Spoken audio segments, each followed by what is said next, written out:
You're already saying gold. The soldiers they untied the boots of the soldiers. The Arab legions untied the boots of the soldiers. Why? They took away their shoelaces. Why? Because they said, "Is it work here? I have to put it on." It's works better if it's over here. Yeah, especially with the faces. I want to fall over. Robin. Alright. That's a new. I never heard that one. So I'll do the introduction after. So they untied the shoelaces and they took away the shoelaces. Why? Because they didn't want that they should run away. Because where are you going to go without your shoes? And what happened when Israel took the Golan? They found a whole bunch of empty shoes. Because they took off their boots and they ran away. When the Jew stands up, when the Jew puts himself out there, and we saw it with this war, the more who took the shoes? The Arab soldiers, the commanders of the Arab soldiers took, because they know that these guys are cowards. They took away their shoelaces so that they shouldn't be able to run. They should stand and fight. When the enemy comes, they should stay. Of their own people. Because they should stay. Because they've been through this before. Right? One war after another. And they saw that they're cowards. Why? Because when the Jew stands up, you look at Esav and Yishmael, it says did tshuva. Now, how do you explain what's going on in the world today? But the beater of Yishmael is finished. People don't realize this. When did we have trouble? So nowadays, the Arabs really are also bottled. There's no such thing as real descendants of it. Could be. So this I didn't hear, but it makes sense. So if you look at the struggle that the Jews had as a Ramban, the Ramban said all the tzaras that the Jewish people have for all of Gullus, the Gullus that we are currently in, and really going back to the very beginning, all of our Gullus, which ultimately we're now in the Gullus of Esav, but we had many Gullus, and we had the Gullus of Persia and Madai, the Greeks and the Persians, and we had Bavel, and we had Egypt, but ultimately all the Gullus that the Jewish people have, that Ramban says, come from the Parshas Vayishlach.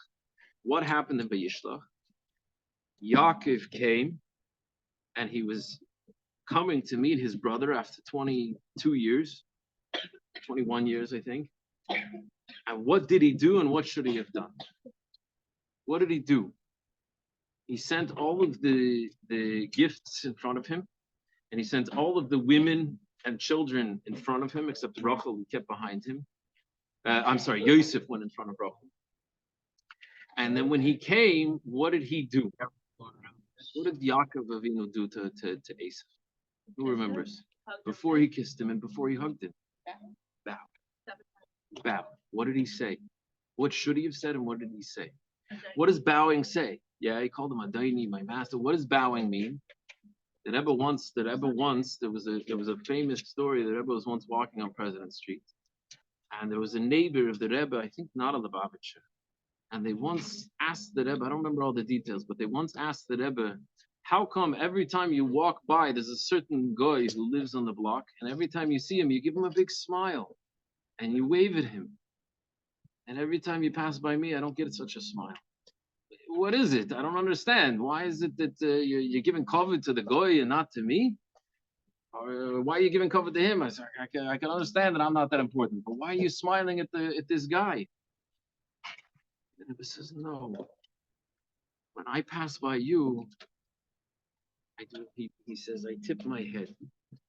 And he says, I've never once in my life bowed my head to a goy, to a non-Jew.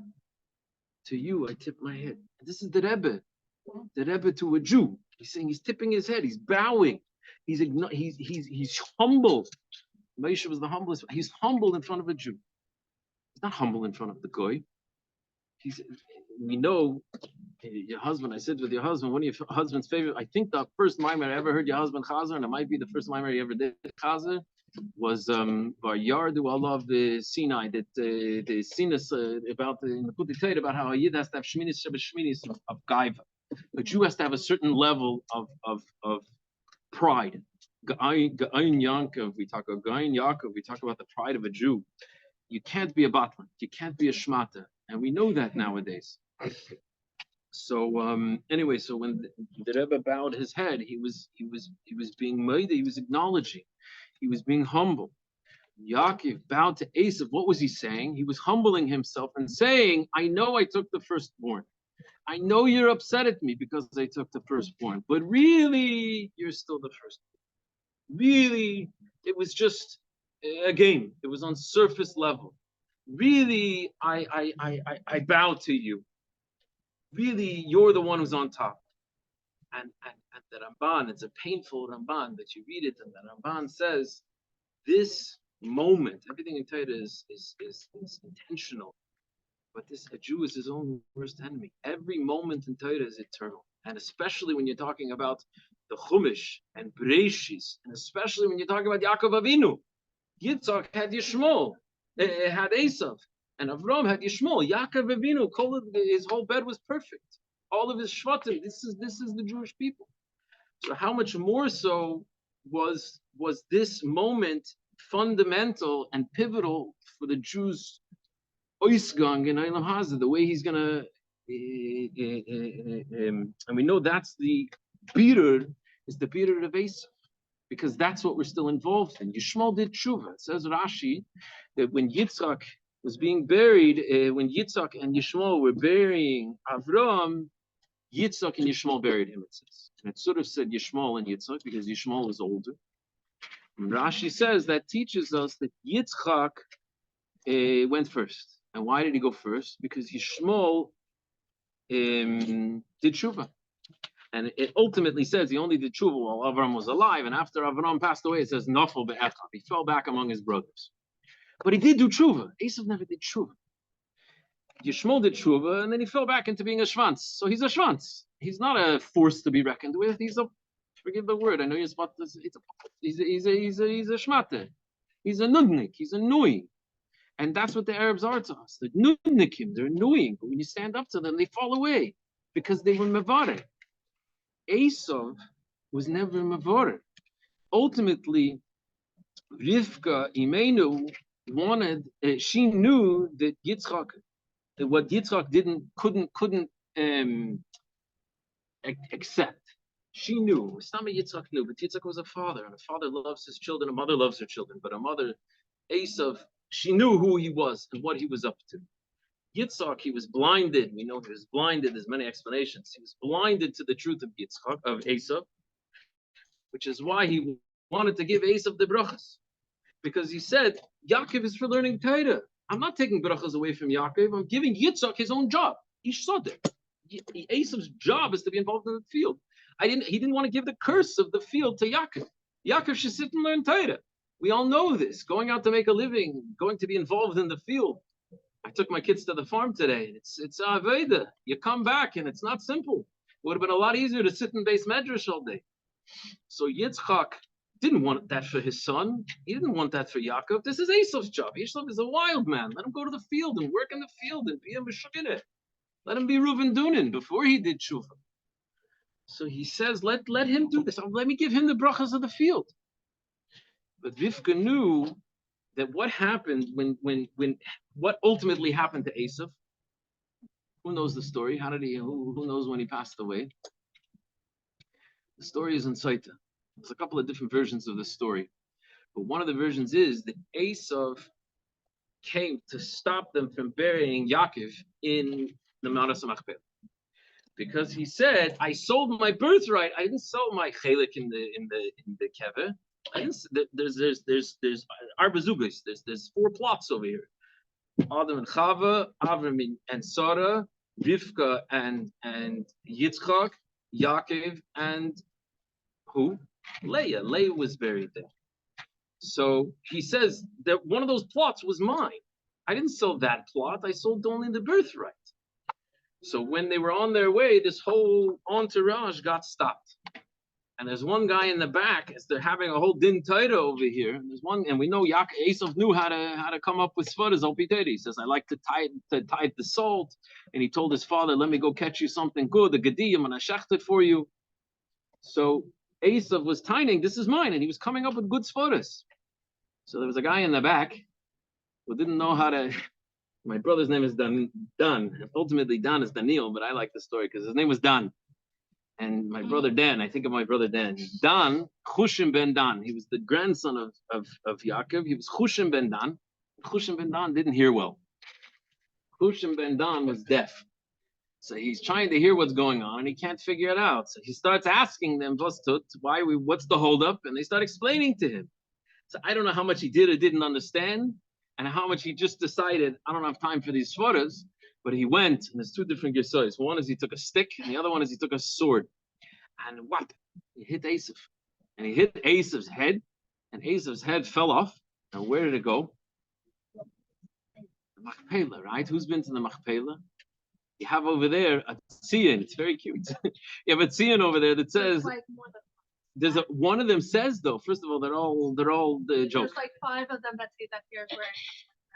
In the actual Machpelah? Yeah. Could be, but there's definitely one of those big boxes with the green on it and the Arab letters and the sign and everything. It says Reish Shalesav. I don't know what it says in Arabic, but in Hebrew it says Reish Shalesav. It says the head of Esav. The head of Esav rolled into the kever. And where did it go? Into Yitzchak's lap. It says it fell into his bosom, into his chest. Fine. So, Where did the rest of his body? So 1 second, where did the rest of his body go is a good question. But what the Rebbe asks a complicated question. The Rebbe says, there's a din in Torah that a tzaddik is not allowed to be, a rasha is not allowed to be buried next to a tzaddik. It's a halacha.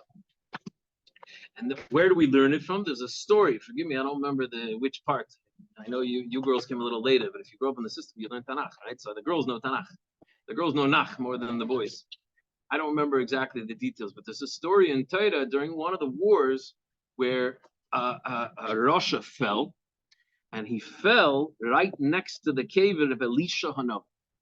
Elisha was the student of Eliyahu. And when he fell, there's a halacha in Torah that a person who falls in war acquires his spot. Someone who dies during war is kind of makayme. That's his burial place. So he died, and it says the Eibishter made a nest, not the Novi made a nest. The Eibishter made a nest, and it was Mechayim Mason. And the guy stood up and walked to Arba Amis and fell back down and died. Why? Because he's not allowed to be buried next to a tzaddik. So the Rebbe says, how could you have Esav's head buried in the lap of Yitzchak Avinu? It can't be. You can't have. Esav was a Rosh Merusha. We know about it. He was a complete Rosh. So the Rebbe says the head of Esav was not a Rosh. The head of Esav was okay. The seichel of Esav was okay. The problem was he took that seichel and he connected it to what? He connected it to the fakrepta body. He connected it to a behemoth. And when he connected it to the behemoth, it got drawn down. And the Rebbe says this is what the mother Rivka knew. Rivka knew that when the head was attached to the body, it's not going to have a chance to do the birurim because it's going to get stuck.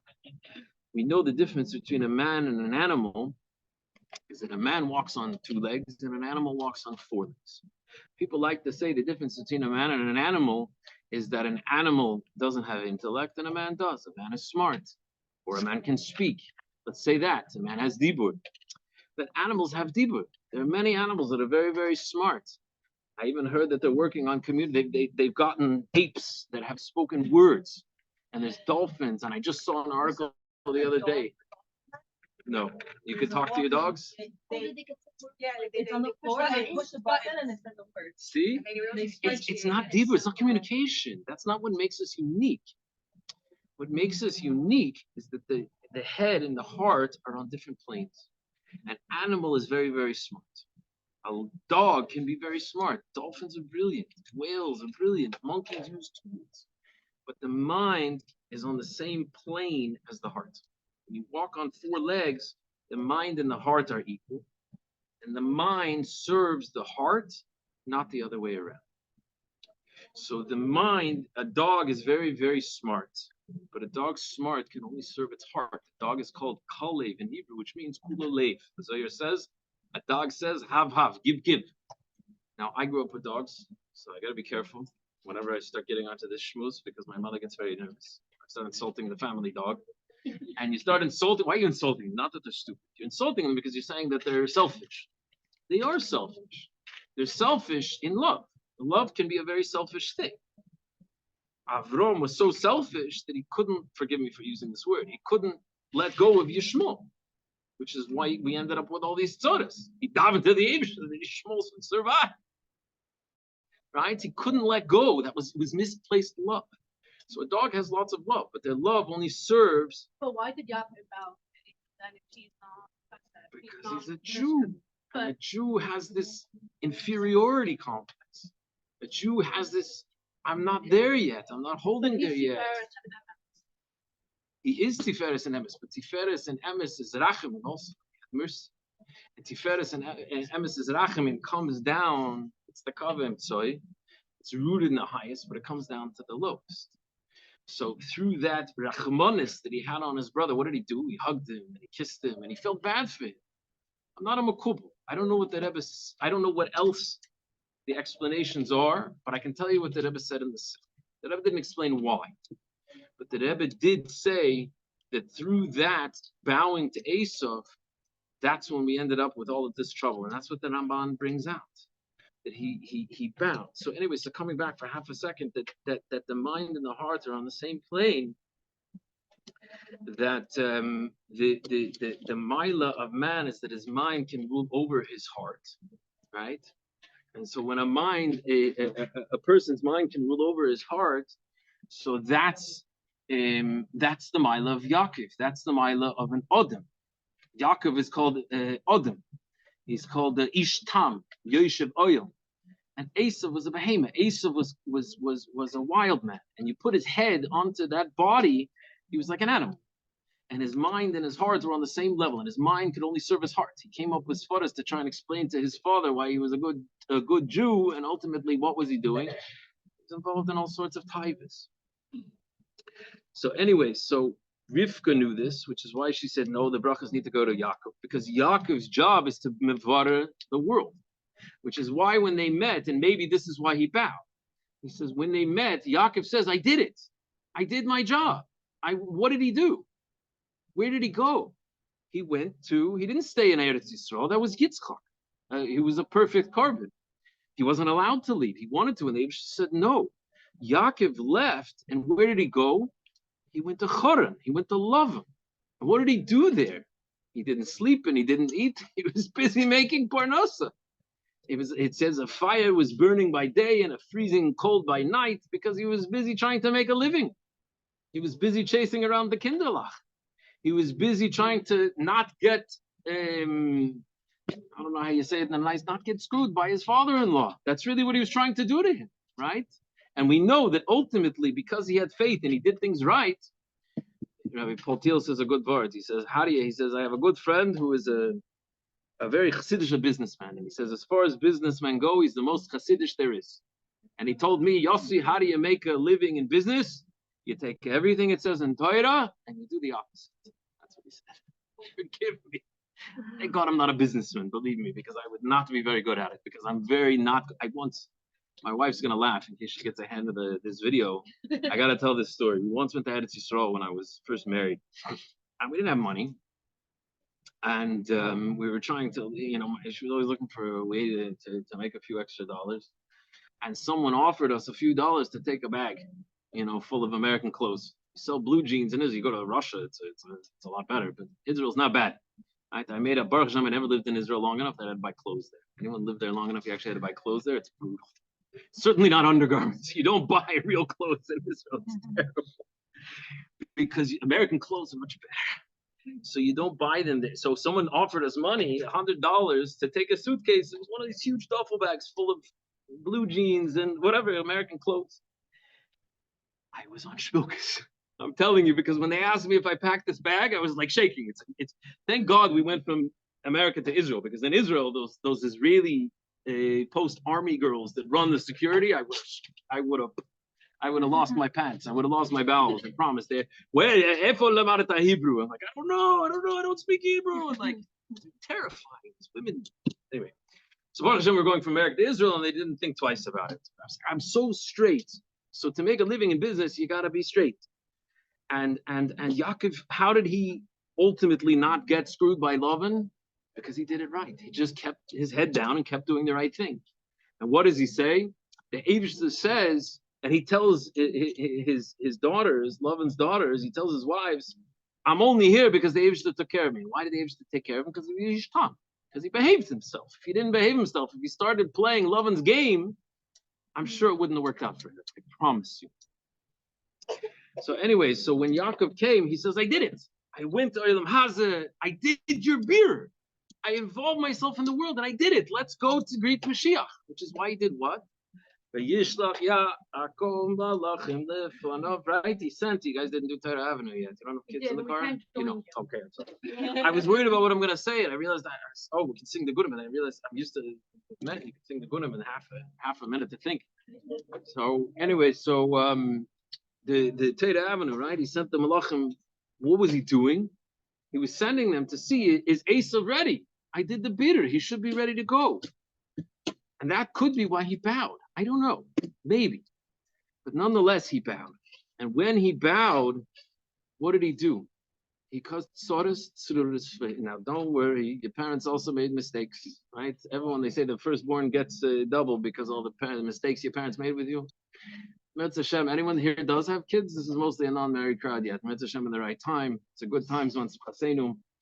But in the right time, you'll see that when you become a parent, you realize that everything you thought your parents knew, they didn't have a clue. Because you are totally freewheeling and totally making everything up as you go, and you don't have a clue what you're doing.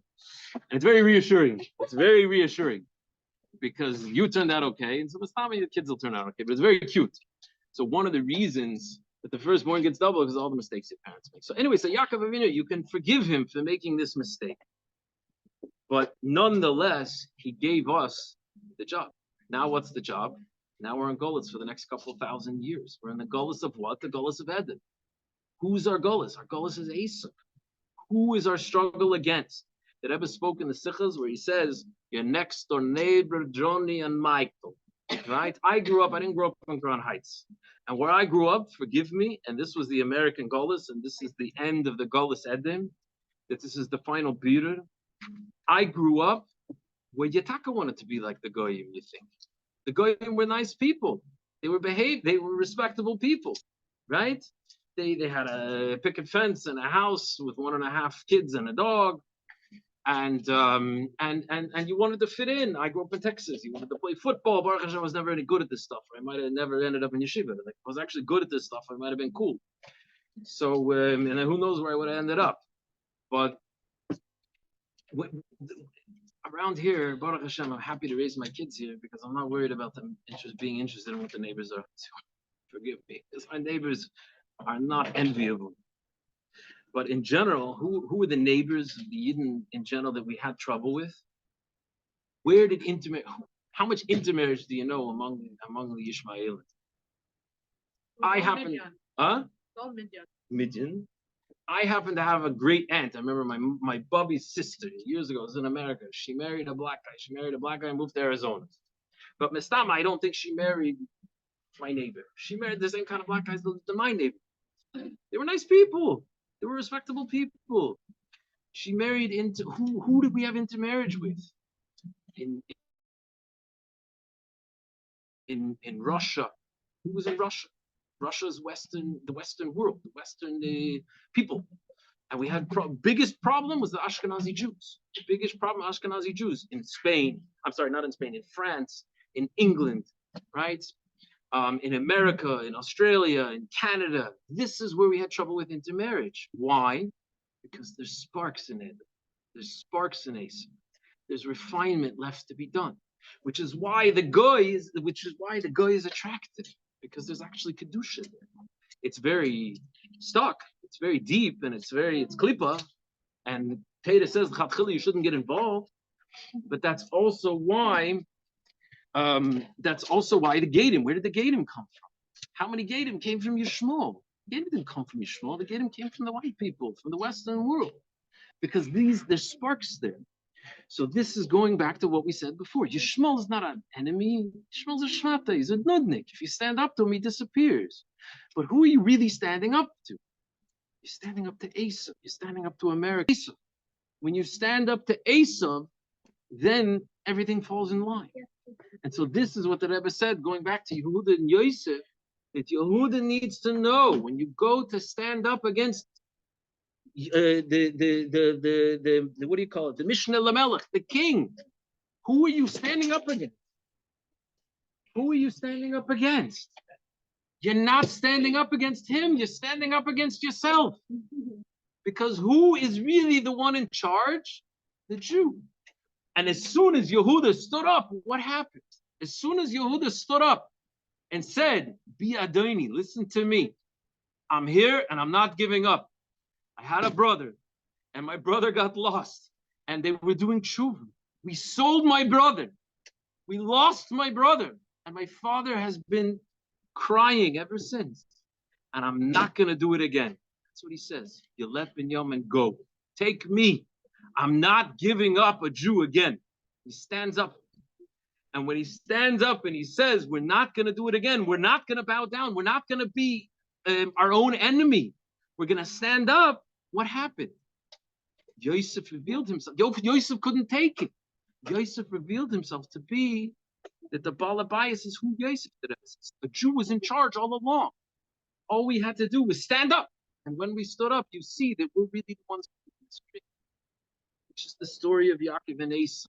Which is the story where we ended up in trouble because Yaakov didn't stand. Yehuda did a shtickle tikon, he did stand. And that's the story of Edom and Yishmael and the whole Yiddish Agolis that we've been going through. So Be'emes, I don't remember honestly how we got into all of this. It's appropriate to talk about because Yosef is our Ushpiz tonight, and this is the avodah of Yosef is to not bow down. The avodah of Yosef was to stand up in Golis, go into Golis and not be afraid. And that's also the Rebbe Marash and Fatchila Aribbe that maybe we'll discuss for a few minutes, but I think we're long overdue an introduction. I feel like I was meant to stop and let an introduction go. I'm going to make a bracha. So please. I got to start over. Now I got to start over. Oh, last thing. Where do we come back to?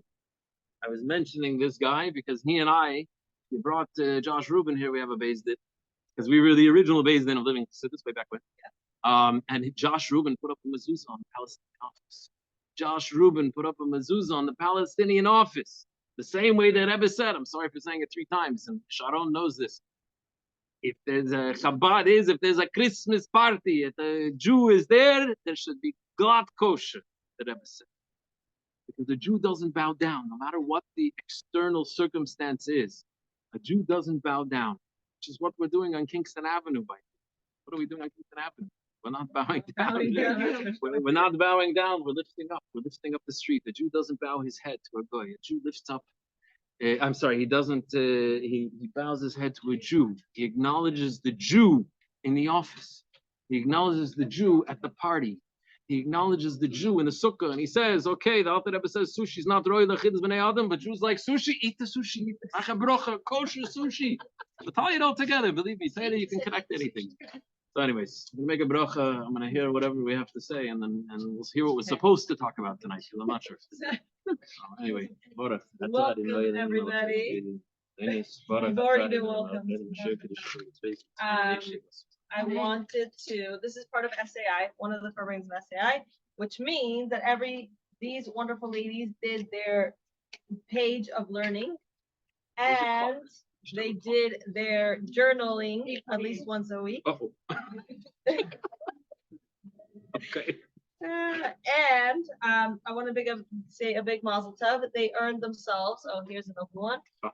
A foldable, compatible folding stender. And a mazel tov. My son didn't break this one, so he only fell off the chair himself. So it's another piece.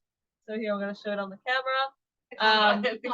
It's not on the camera. Over here on the camera. There we go. There we go. It's a stender that is compatible and it folds. And I remember when I had my oldest, my Leivik, I asked my husband for a stender because I wanted to beautify my place where I would be adopting from this point forward. So here is for everyone to have a stender, to put their scissors, to learn. Yay! For the wonderful women I'm about to say. So a mazel tov to Yosef Wood Eisenberg, to Chaim Matasav, Michal Miller, Esther Citron from Hershkovik, Esther Malka Cohen, Ariel Zuckerman, Shelby Aronson, and Adina Lapine. Thank you so much for all of your hard work, everybody. Also, I want to say that tonight's event is for Refuah Shlema for Amit Shmuel Ben Edna. Him and his whole family should have only brachas this year. He should have a Refuah Shlema and be healthy and well to be there with his family and his children. Amen. Yeah, only brachas. And we have the great schos of having Rabbi Yamin Schechter. He has been a part of our family since probably I was a part of the family.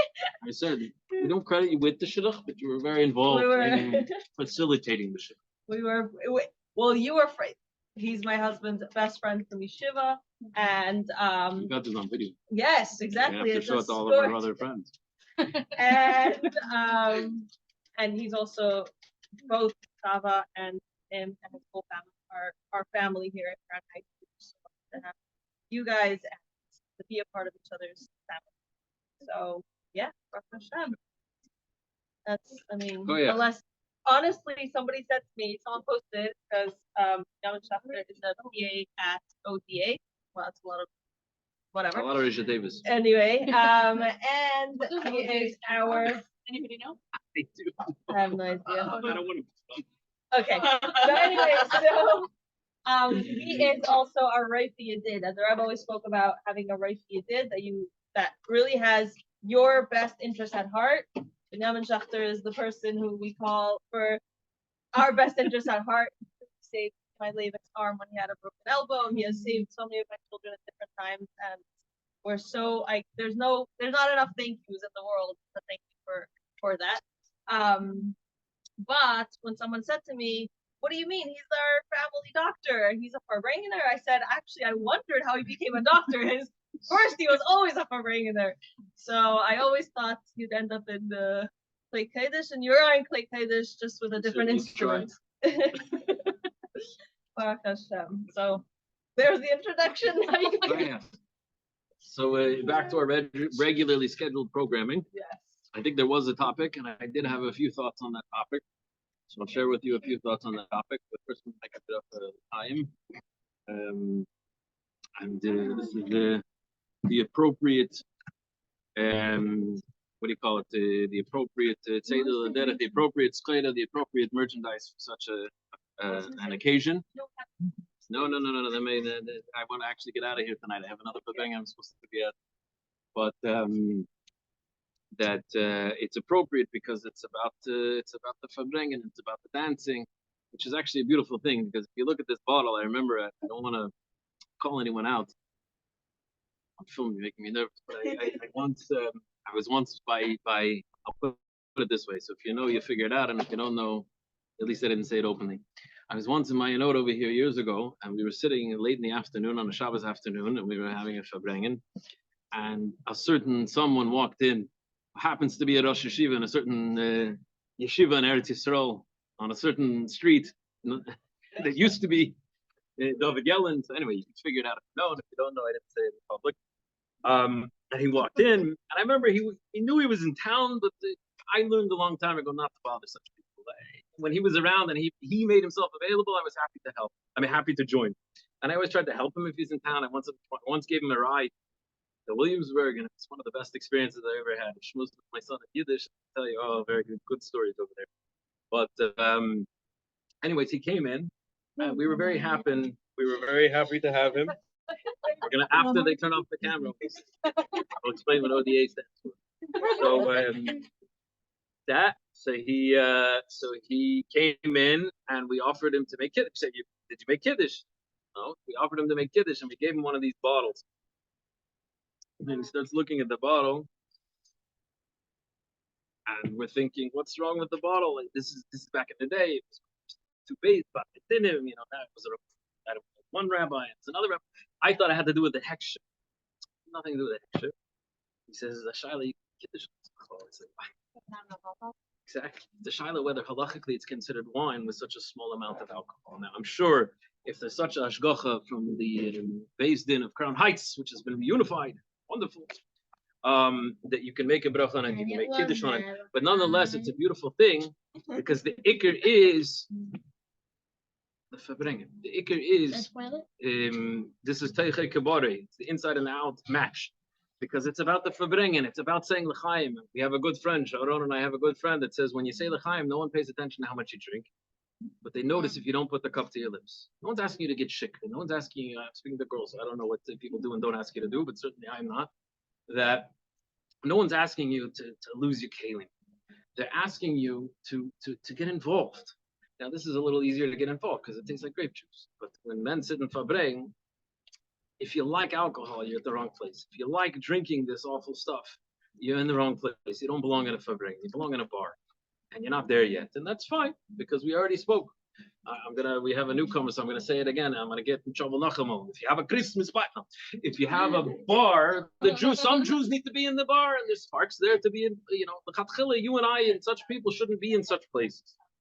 But anyway, this is a good thing to make a bracha on because the Iker is written right here on the bottle. What's it all about? It's about dancing. It's about simcha. It's about a Farbrengen. It's about, like you said before, what was his name? Amit Ben Edna. What a Farbrengen can accomplish, even Malach Machol cannot accomplish.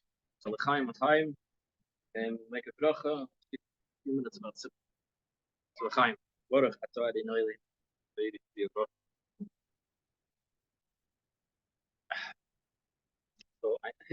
So back to what I actually had in mind to say today. You're supposed to start. This is the beginning of the Farbrengen. Fast forward to the first 45 minutes. The beginning of the Farbrengen is supposed to be. I don't remember where I started, and I don't remember where I followed my own rules. The beginning of the Farbrengen is supposed to start with the story of. That's tonight in the Sukkah. We can talk about the Baal Shem Tov. We can talk about the Shpizim. We can talk about Sukkos and Simchas Shveva. But what's the first thing you're supposed to do by a Farbrengen? You're supposed to start with a story of. Anyone? Mrs. Weiss knows. No.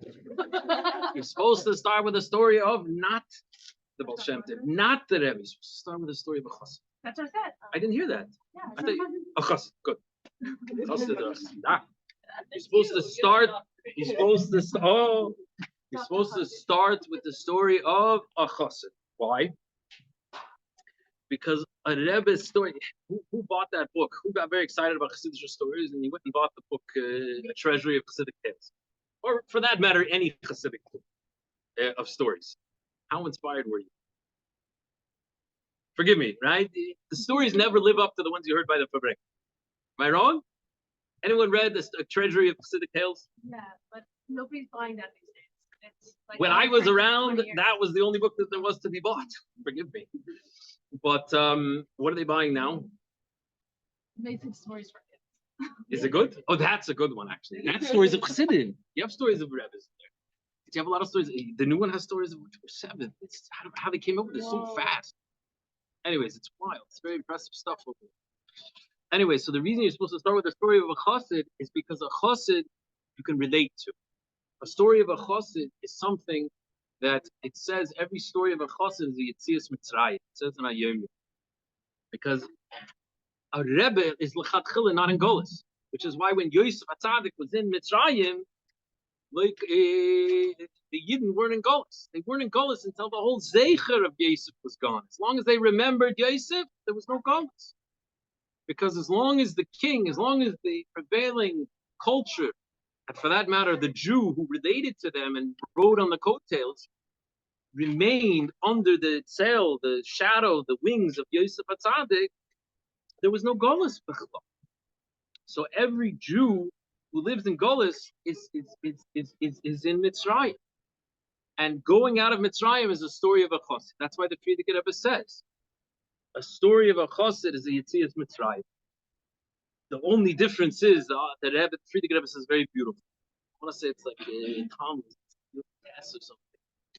That he says the only difference is Yetzias Mitzrayim was Oisbrechen the Teva, breaking nature, and Yetzias Mitzrayim of a Chassidish story of a chassid is Oiswelt Inwelt. It doesn't break the world. It lives within the world, but it transcends the world by living within the world. The world doesn't get destroyed. Halavai, when we stood up, the whole Mitzrayim, the whole Lebanon, the whole Gaza, the whole Syria, the whole Iran would just fall over and burn to the ground. It could happen, but at the end of the day, it doesn't. You still have to fight. I know I told cool stories and exciting stories about how they ran away, and they do. There's also, unfortunately, still stories about Yidden who don't make it. There's stories about the drones that are coming in and caught this one and caught that one. They're very few and far between. I heard a beautiful word actually from Rabbi Grover's son a couple of weeks ago, right after Iran shot their rockets. How many of them got in? It's very impressive. Nothing. The second time, okay, a few. The first time, basically nothing. It was right at the same time, we shouldn't know, at the same time, there was a terrorist attack in Samaria. And we shouldn't know, 7 Jews lost their life. At the same time. So he said, you see the truth of the Rebbe. The Rebbe says what? The Jew who didn't bow to Iran, Iran can't touch us. The Jew who bowed and gave up the Shtachim. Why are the Goyim there? Why are there Arabs there? The Shtachim, the Rebbe screamed. Gaza. What was going on there? Gush Katif. There were Yidden there. Why are there Bechlal in these places? Because we didn't listen to the Rebbe. And we didn't stand up for ourselves. So when you don't stand up for yourselves, that's when the Jew can get hurt. Anyway, so the point is, Oisfeld Infeld. You still have to fight within the world, but you go throughout the world, transcend the world. So what's the story of the Chassid? The story of the Chassid is like this. The story of the Chassid is that there was once a Chassid who was named, anybody knows? Take a guess. I promise you it's not going to take long. Try again, a little bit more. Very good. See, it's going to be the first and second one. The story of Reb Meir. Doesn't take long. And Mistama could have happened with Shmuel Mulkis, but this one happened with Mendel Futerfas. The story goes that Mendel Futerfas was by a not a Farbrengen. He was by a Asifa. It was a gathering of some communal matter in Kfar Chabad. And at the community, he was sitting in the back. He was sitting in the back with another chassid. Forgive me, I don't remember who that chassid was. When you hear the rest of the story, maybe it's a good thing. So he's sitting in the back, and they were discussing some communal issue. They were discussing some political, city, municipal, I don't know what it was, governmental issue. And this chassid had knowledge of the matter and had relevance to the matter. And the Stama had maybe Heirois from the Rebbe on them. I don't know exactly. And Reb Mendel starts nudging him. And he's pushing him. And the guy is like, and he's saying, no, zog. And the guy's, zog, no. And he doesn't speak. And at the end of it, it didn't work out very well. Whatever the story was, is that it didn't go the way it should have. And the people didn't hear the words they should have heard. So when they were leaving, Reb Mendel let him have it. And he said, what's wrong with you? You had to speak. Why didn't you speak? And the guy says, I wasn't in the mood. Mendel says, mood? It's a mood. What's a mood? He never heard such a word. He knew the word, but he never heard of such a concept. What does it mean you're not in the mood? You got to speak. If you are not in the mood, forgive me, I was on the way home a little while ago from the farm, and I was trying to think of what I'm going to have to say tonight, and I wasn't in the mood. Someone called me on the way home the other day with a medical question, and last night was the same as tonight. I promise you. Every car trip on the way there is one thing, on the way back is another. And Baruch Hashem, when you live in New York, everything's at least an hour drive. So we were on our way back, and I got a call yesterday from somebody, and she's telling me about a headache. And she's asking me, what does she do? Is it a problem? Is it not a problem? Is it dangerous? Is it not dangerous? Does she go to the hospital? Does she take Tylenol? And at first, I tried just telling her I was in the car and I shouldn't take the phone, because when she answered the phone, she tells me she has a headache. I said, good, because otherwise you're going to get one just being in the car with us, because my baby's screaming and crying. I wasn't in the mood, but I had to think about it anyway, because this is what we got to do tonight. I signed up for this before I signed up for my Chol Hamoed trip. I didn't know at least what the trip was going to be.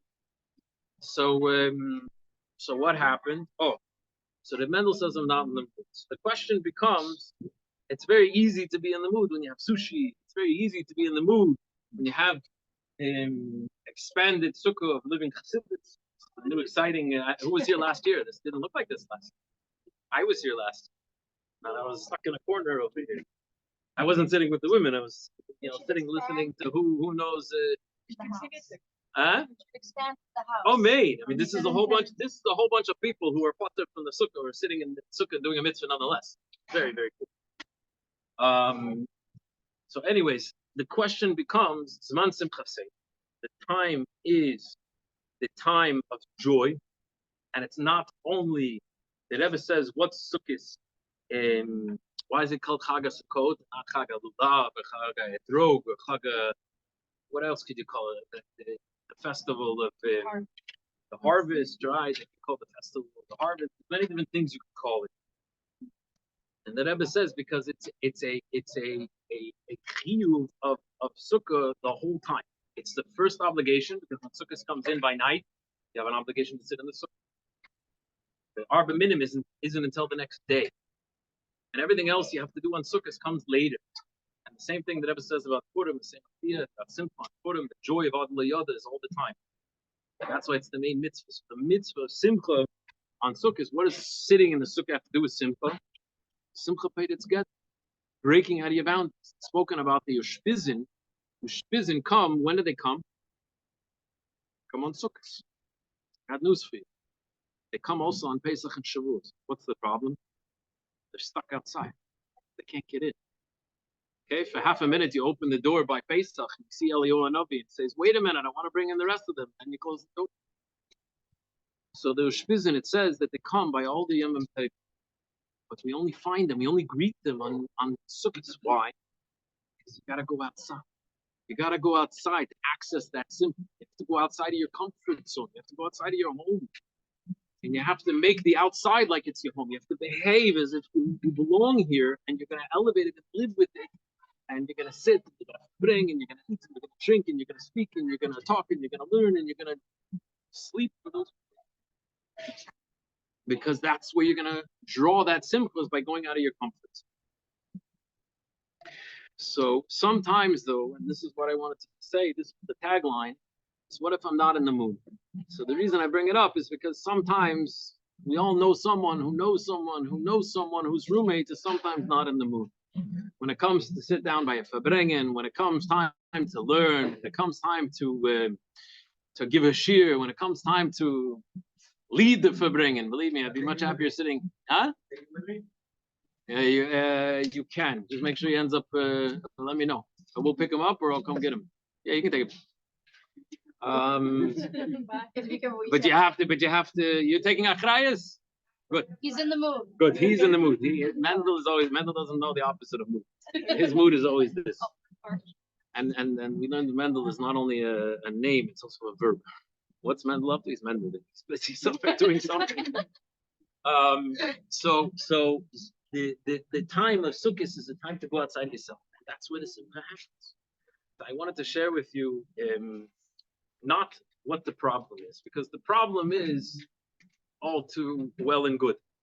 We all know the hang-ups that we have. We all don't have to struggle to find the times that we're not in the mood. So Sukkot is a time to fill up on going outside of your mood, going outside of your comfort zone, going outside of your, I'm not up for that. Why? Because I want to go to sleep. Why? Because I want to sit inside, because it happens to be this year, the Amish is very kind. The Amish is kind every year. He showed it to us in a revealed way. Right. Last year it didn't really rain on Yom Tov, but the whole week up to Yom Tov, and I was trying to build my sukkah for the first time in my new house. I didn't have a plan yet, and my drill broke because you're not supposed to use power tools in the rain, but I had no other choice because it was pouring every day. So Avish is being very kind to us. He's giving us a very wonderful, but it's supposed to be a little uncomfortable. It's supposed to be a little bit hot. It's supposed to be a little bit too cold. It's supposed to be a little bit uncomfortable chairs or the bench that fell over. The other day we ate in the meal and there were holes in the benches. It's good. You're giving me an exit strategy just in case, if I drink too much mashka, I'm going to fall through the hole in the bench, and then I gotta slip out the back door. So, anyways, I wanted to share with you not what the problem is, because the problem we all know. I think And if I'm wrong, correct me. If I'm wrong, after we leave, you can bring it up and talk about it. But the Rebbe Shita was not to talk about what the problem is. The Rebbe Shita is talk about the answer.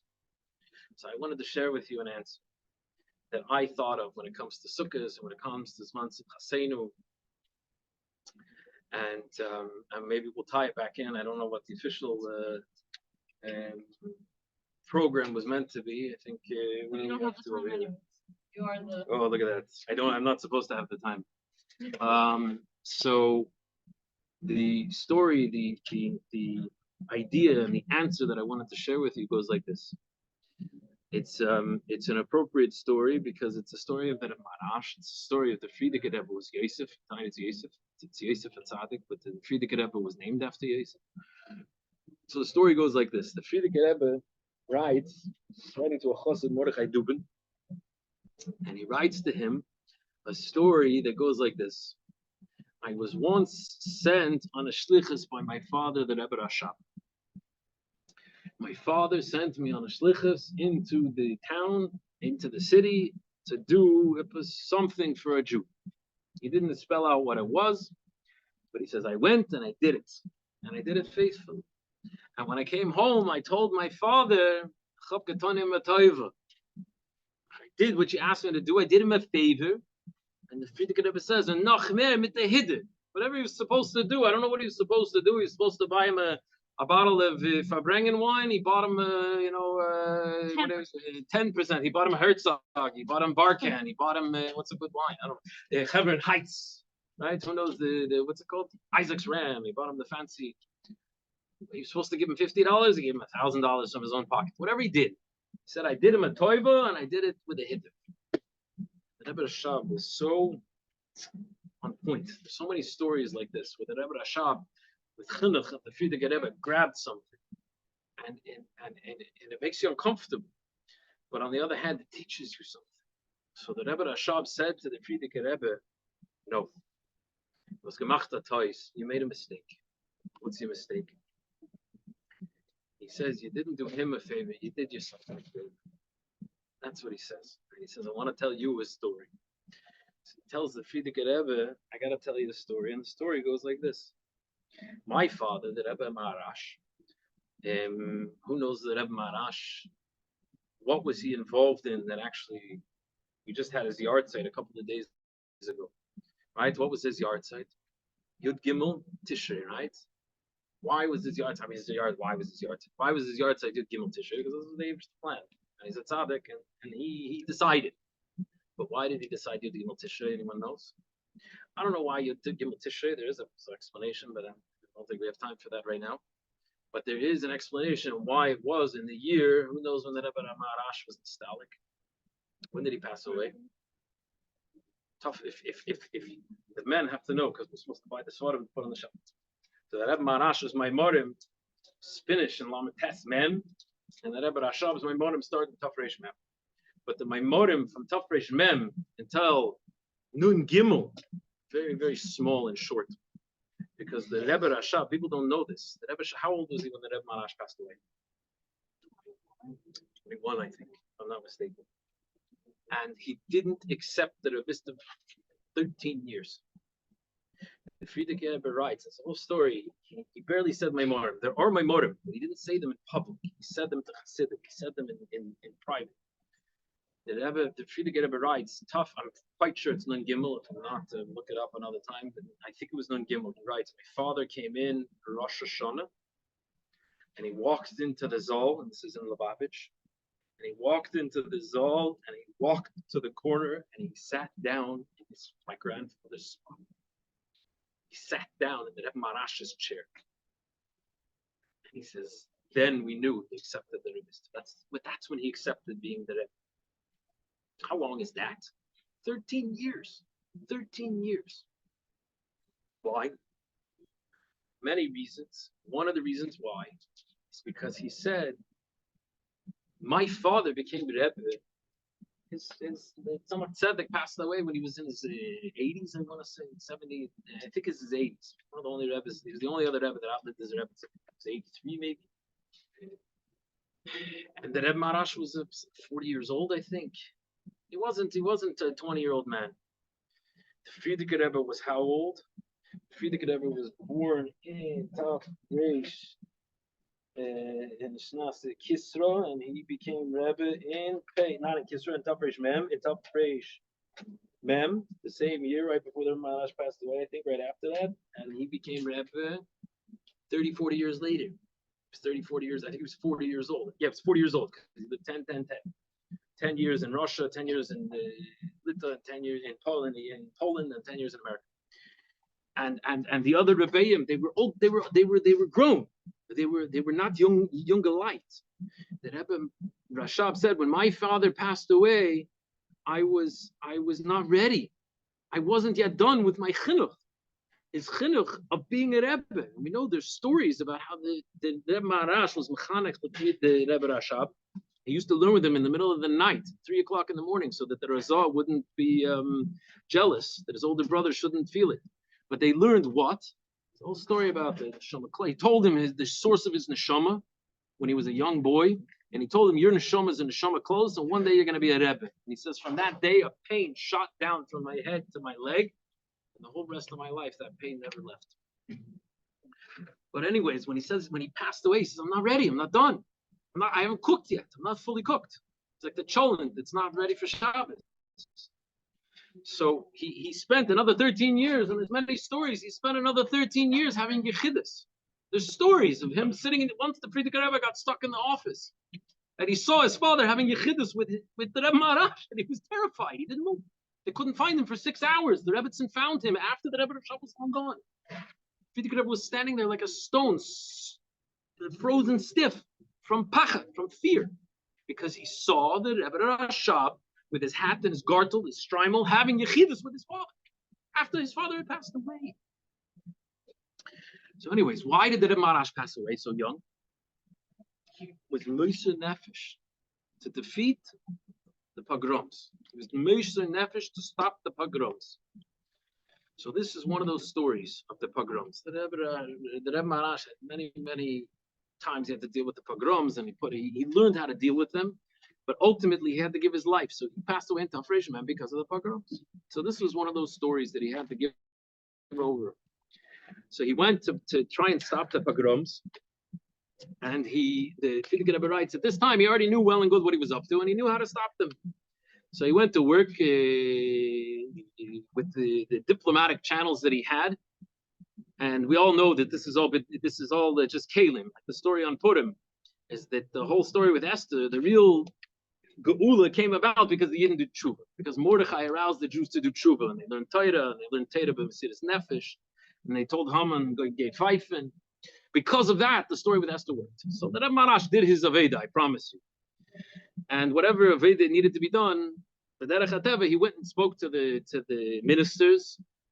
And they told him that we can stop it, but as a token of respect, and a good way to stop this one would be if you come with there's a bunch of very choshev Jews, important Jews and businessmen, bureaucrats with a lot of money and very impressive people, and you should invite them to come with you and to visit the minister and the head of the Senate. That's what he said. The whatever minister and the head of the Senate, Rosh Senate, he writes.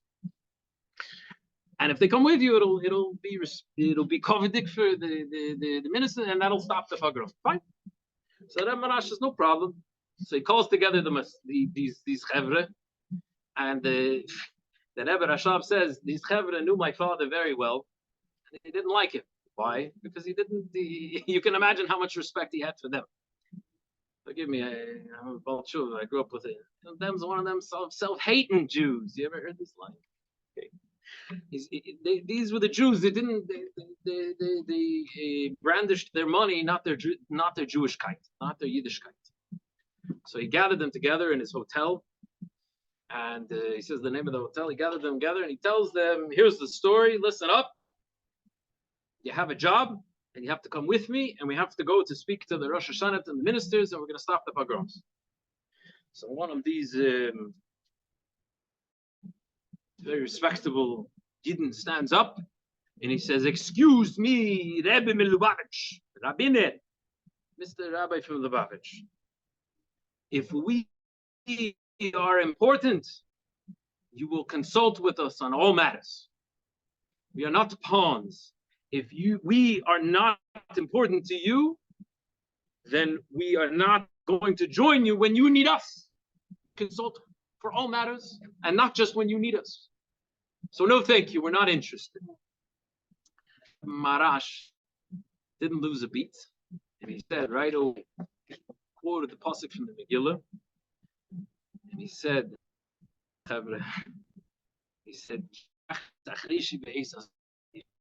quiet, and you don't join me. The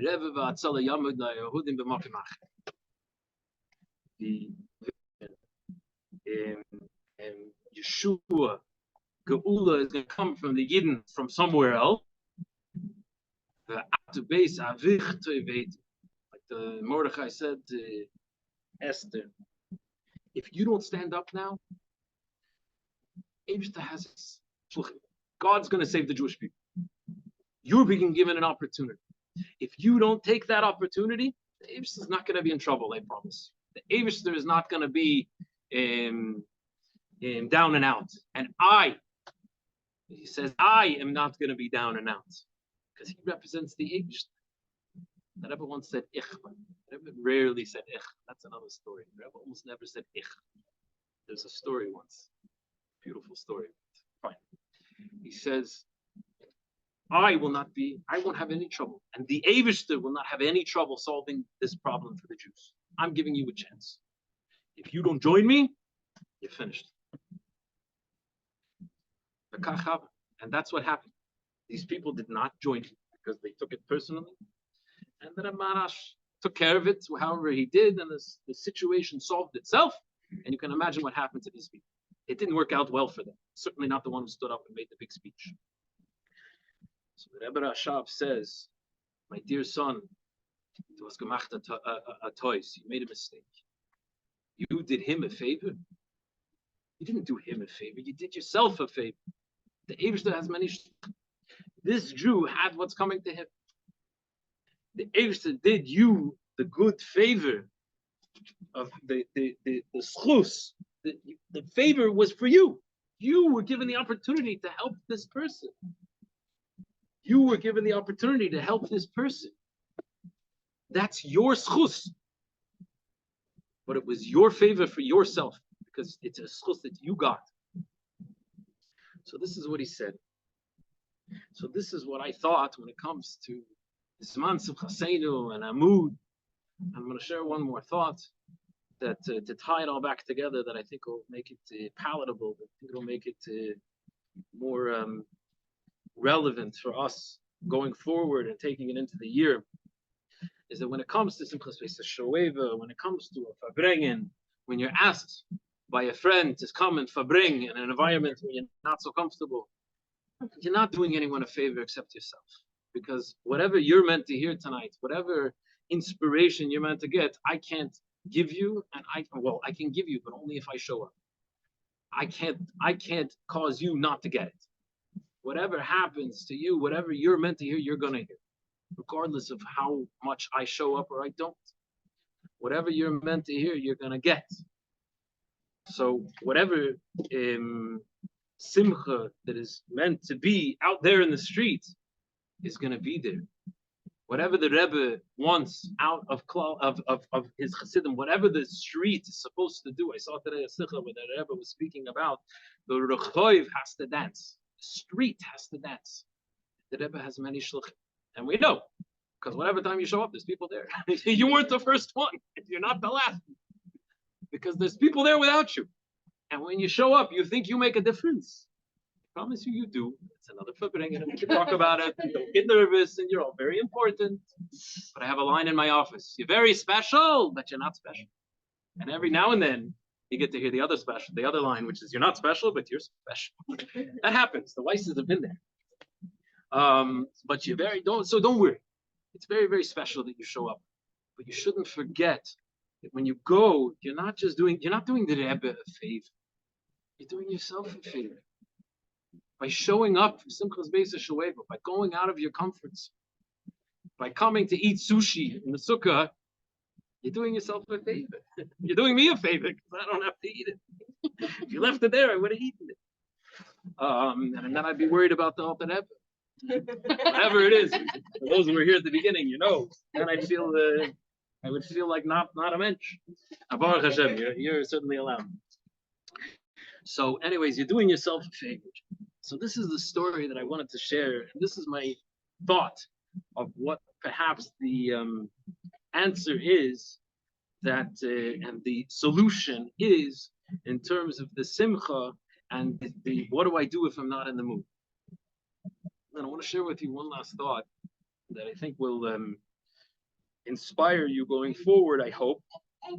And it'll inspire, it'll put all of this into context, specifically now with the Avodah Simcha. Because what we just spoke is wonderful, but it's a klolistic of art. It's a klolistic of art about how do I push myself when I'm not in the mood. Because I realize whatever it is that I'm meant to be doing right, whatever mifsoyim I was supposed to go on, whatever sikha I was supposed to learn, whatever phone call I was supposed to make. I actually had a mashpia tell me once. I felt like I was out of yeshiva and I felt like I'm just doing what I was in koilo. And I told him all I ever do is I do what I want to do. I learn what I want to learn. I stay up when I want to stay up. I sleep when I want to sleep. I do whatever. I was a younger man and before I had kids. It's very exciting. And you feel like a big ball type because you only do what you want to do. You're very chassidish. You just start feeling like you're very selfish because you only do what you want to do. That's the story about that. Sorry. So I felt like a big ball type. And I remember I called him my mashpia and I said to him, I only learn what I want to learn. I only farbrengen when I want to farbrengen. And I stay up all night when I want. I sleep when I want to sleep. And I eat when I want. And he said, Baruch Hashem. First of all, Baruch Hashem, you have good types. That was what he told me. So Baruch Hashem, your type is a bit Baruch Hashem. And number two, he said, don't worry, the time will come when you're going to have to wake up and smell the coffee. So that happened, believe me, didn't take long because we didn't make it out of Shana Rishona without those obligations. Baruch Hashem. But he also told me one practical piece of advice, which I think is very relevant for those of you. I don't know if everyone lives here or doesn't live here, where you're all up to in your life. But he said, can you think of someone you were in yeshiva with who's maybe not in prominence? He said, yeah. He said, then what is he up to? Yeah, he's living and working in another part of, in the Golis of southern Florida. And he wasn't in the matzav that I was in. He wasn't sitting and learning all day. And he was in a Golis. He was in a midbar. I was in Gola. So he said, maybe you call him once a week. That was his hayra for me to push myself a little bit. Anyways, I thought it was very poignant. Realized that it can be just calling a friend. It can be. I didn't want to call him because I wanted to sit and learn. I had other things to do. I call him. I got to think every time I called him. I had to have a word to say to him. I had to come up with a sikha to say to him. I had to come up with. First of all, you don't have to. Just call him. Just to hear your voice is machayah. I'm saying when you speak to your friends from yeshiva. But anyways. The point is, whatever it is that you're doing, that's the line in Yiddish. What you're doing, you do for yourself. And it's a famous Yiddishism. It's a famous Jewish saying. It's not exactly a positive one. Which means what you do for yourself. Right? You think you're doing whatever. We're all self-interested. And I have it on good authority that the Rebbe Rashab once said, a Yid on a paniya is better, which means a Jew without an ulterior motive, it's better that he never was born. That's what he says. I didn't say it. The Rebbe Rashab said this. So an ulterior motive, it's okay. It's okay to have, to motivate yourself with self-interest. However, your self-interest should be dancing by the Sukkos Farbrengen, watching the dancing, whatever goes on supposed to do, or eating sushi in the sukkah.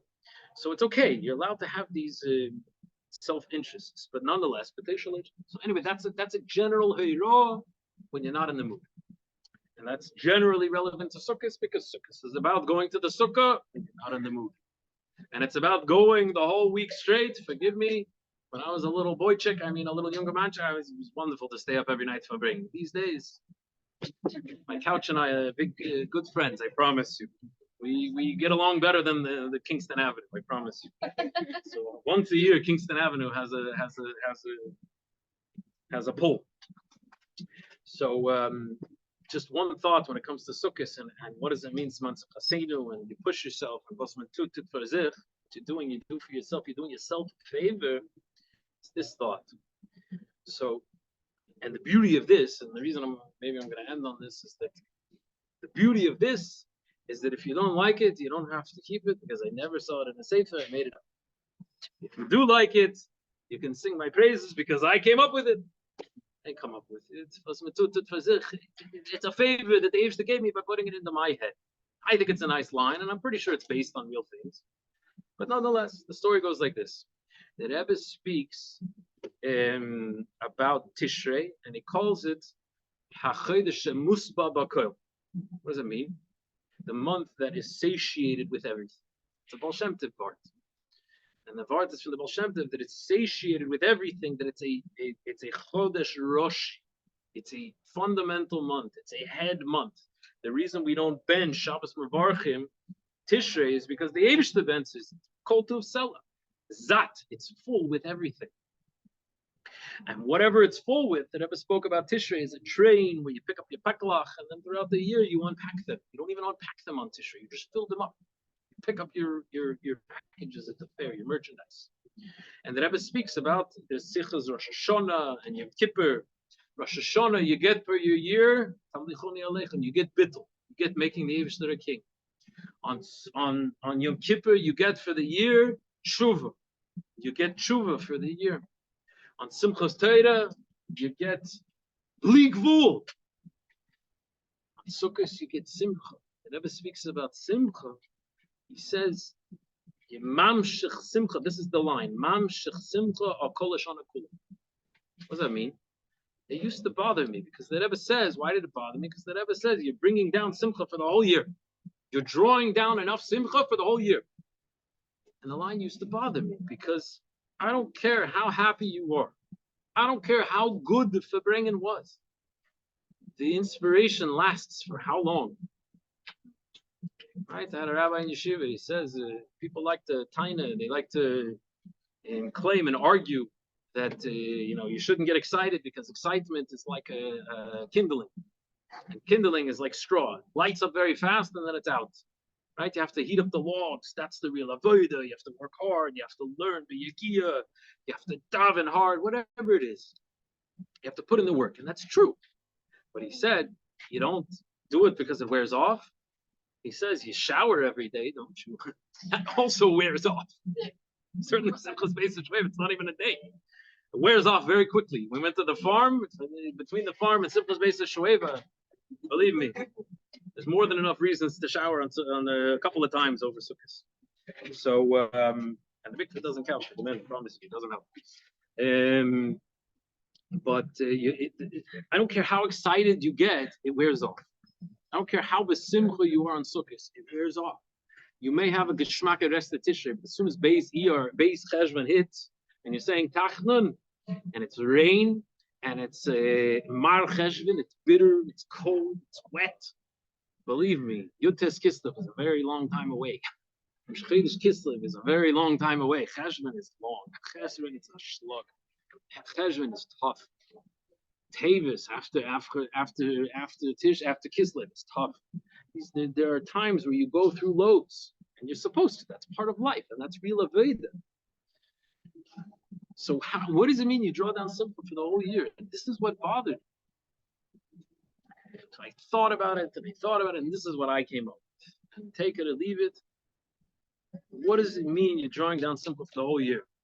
The Rebbe speaks Rosh Hashanah, that we speak about Talmid Lechem, Bittul, and Kabbalas Earl, and Tillim. But what does the Welt speak about? Parnasa, life, health. It's Gashmis. At the end of the day, Rosh Hashanah is about Gashmis. Ruchnis is another time. Ruchnis is really more about Pesach, in terms of your Gezeda for Ruchnis. But nonetheless, Rosh Hashanah, upon him on the surface level, is about your physical sustenance for the year. So there's a question in Chassidus that's brought: why do we daven 3 times a day asking for parnasa? Wasn't everything fixed on Rosh Hashanah? So how could I daven Baruch Aleinu? It's a waste of time. It's silly. It doesn't make sense. And this is actually a machlokes brought in the Gemara. And the answer Chassidus brings is because there is what you get and how you get it. So what you get comes down on Rosh Hashanah. How you get it comes down throughout the year, based on your schus, based on how much you worked during, how much you davened on those particular days. So whether you meant to get $5, $100, or $100,000, the Eibishter decided Rosh Hashanah, Chutz and Shabbos and Yom Tov. And apart from tzedakah, whatever you're supposed to get, you got. So why bother davening the rest of the year? Because when you live in New York, that money could go to parking tickets, or that money could go to Farbrengen. Said the chutz from Shabbos. That money could go to food for your kids. That's tzedakah. Okay. Apart from, it could go to good things, or it could go to doctor's visits. Once a year, well visits. Okay. Once a year is okay. You're allowed to go once a year. I tell people you have to go to the doctor. Your kids don't. The doctor has to make a living. Your kids don't have to be sick. Okay. You can go once a year for well visits, and the doctors will make a living. Don't worry. If chas v'shalom you don't go for your well visits, so maybe the Avish is going to come up with a way to bring you into the doctor's office. I don't want to say such things. I don't know. I don't want to speak. You can ask the license there. Come for your well visits. It's good. It's good. We'll schmooze. We have Farbrengens. It's okay. They don't charge. Insurance. Everyone is medicated in New York. It's wonderful. But everything is decided at the beginning of the year. But how it comes down is up to you later. But nonetheless, in the same vein, I wanted to come back. Everything is decided from the beginning of the year, which means, in my understanding, this is what it means. You're not so besimcha that you stay besimcha for an extra 3 months. You stay besimcha halfway through Cheshvan. You stay besimcha all the way until Shvat. It's not happening. It's silly. It's tipshus. It's foolish. It doesn't make sense. Why? Because you get one bad night of sleep and you're grumpy. Right? Good for bringing. If your kids wake you up too early the next day, it's hard to hold on to that inspiration. Okay? So what's pshat? Pshat is that you're filling up your bank account. Your bank account for Simcha is being filled up here and now. You have 7 days. The Abish is very kind. It's not the 2 days of Rosh Hashanah.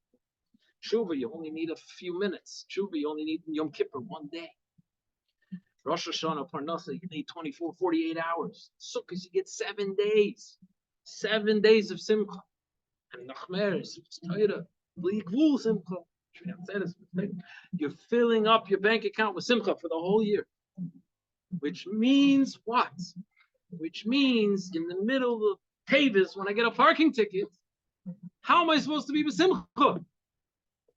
Number one, I have to daven, and I have to work on that particular day about being besimcha. That's what we set up. We have to daven every day, despite your parnas from the year before, from Rosh Hashanah. But the deposit that's in the bank that you have to withdraw, you drew down on Sukkos. When? By sitting another few minutes by the Farbrengen, by staying another few minutes by Sukkos Shweib, by pushing yourself to go out of your comfort zone, to sit in the sukkah when it's raining. To go on the soyim, to push yourself.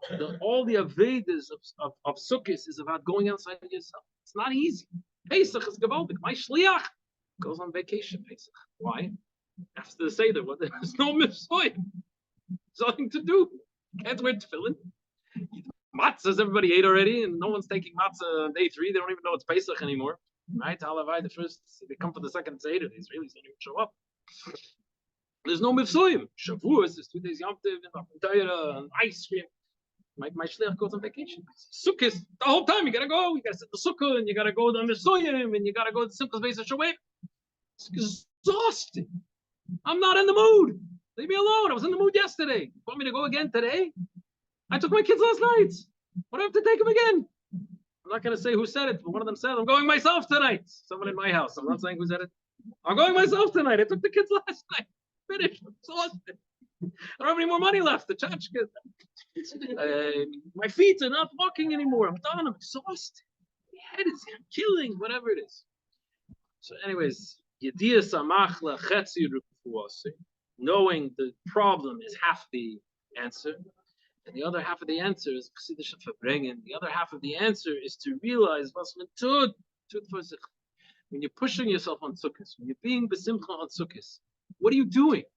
You're not doing someone else a favor. You're doing yourself a favor. and you're really not that interested, push yourself an extra few minutes. Why? Because those few minutes that Ramban brings in Tanya, the Alter Rebbe brings in Tanya about Yisurim, about Tshuva and Yisurim and Eilam Hazeh. When the sun moves, the shade moves the tiniest little bit, but the sun moves thousands of miles. So when you push yourself another few seconds, another few minutes, another few hours, another day on Sukkos, the Reva v'Hatzola Yama the Yehudim, the salvation and Geula and Simcha that's going to be shared with you and available for you for the rest of the year will be so much more than you put in, so much more than you realized, so much more than you ever thought possible. And the trick is, you're not even going to know.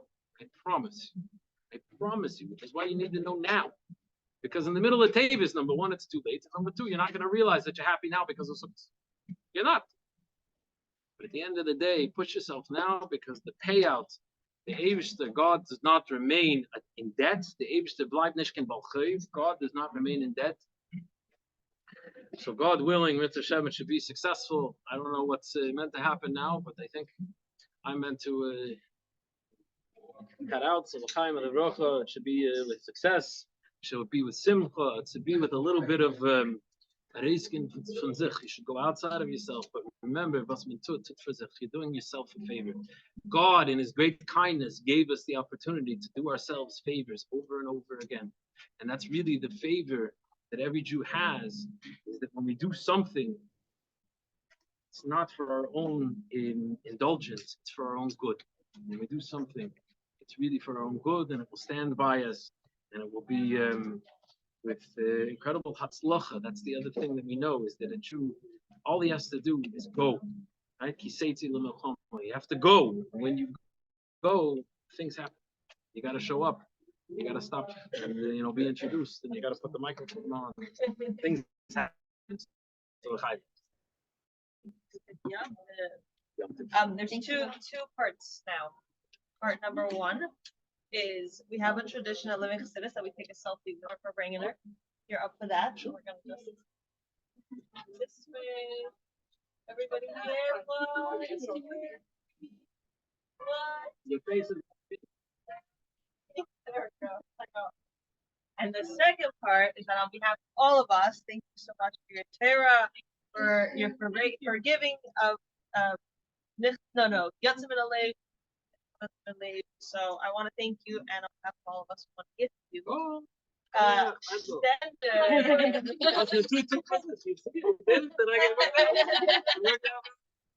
don't have to buy him one.